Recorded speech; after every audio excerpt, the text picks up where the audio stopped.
So what's actually then the hardest part of what you do? You make it sound very easy, but I know it's not. So what is the hardest part? Is it tracing deals? Is it negotiating once you've got something in front of you? Is it financing the equity from your side to capitalize these things? What's the hardest part of what you do? It's a great question. In our history, and again, it's just worked out this way. We've never bought a market deal.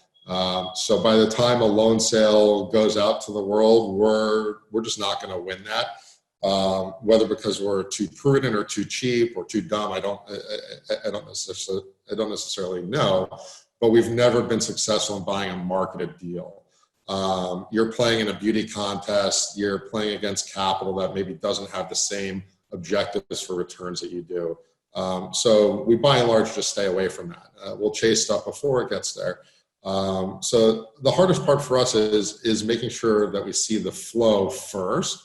Because let's be honest, there's a lot of capital out there. There's a lot of smart people out there. And we think we're generally smart guys. Where we've been really successful in the past is speed of execution.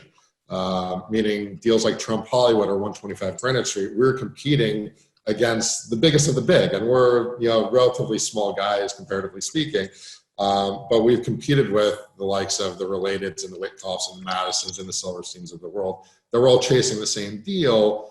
How did we win? We won by coming in and, excuse the phrase, but putting our balls on the table and saying, "Hey, we'll close this in a week."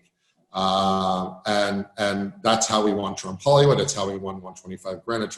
Hang on, I have to interrupt you. I love that you do that. During the last downturn, I was brought into a bank and then eventually at Colony Capital, and the bank, we were quarterly based. So I would meet people on Monday, right? At the end of the quarter and say, this deal has to be done by Friday, period. Right? Has to be done. Somebody is going to buy this on Friday. Who is it? So how do you do that on deals the size that you have or that you look at?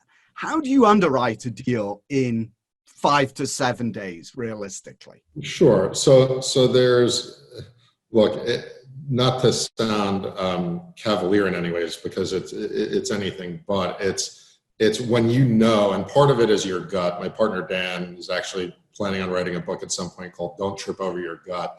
But when prices reach a level where you feel like you're stealing it with a mask and a gun, or that you're just buying something so far below replacement cost, the one benefit that we have is we don't have multiple layers of committees or whatnot.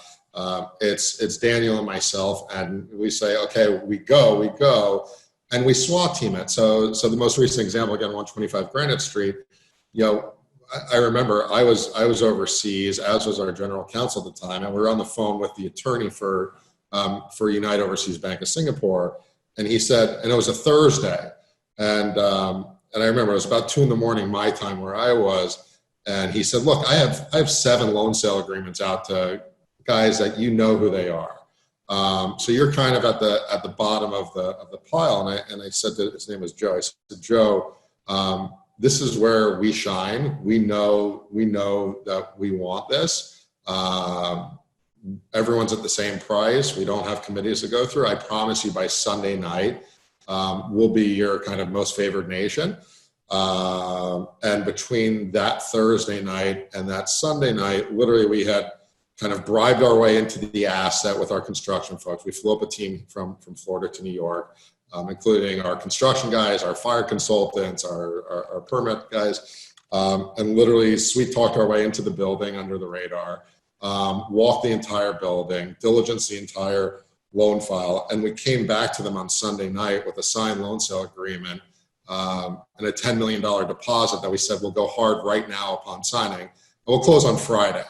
And no one else was ready, willing, or able to do that. So we leapfrogged kind of from least favored to most favored, and came out of nowhere, and I think caught a lot of people by surprise there, just like we did on prior deals like Trump Hollywood. And when, back to your point in the quarterly bank meetings, when there's a need for liquidity, the need comes quickly, right? So it's, hey, we need liquidity and we need it now, not 30, 60, 90 days from now. We need it now, and that's reflective in the pricing. And I learned that lesson on our first deal as a firm on Terra Beachside when we had a negotiated deal with Regions Bank at somewhere around $24 million, and they were going to provide some financing of about 50%. And they were getting caught up in paralysis by analysis on the financing for us and our capital partner, which was a $20 billion fund. And they came back to us and said, guys, we just need to get this done. Is there an all cash price?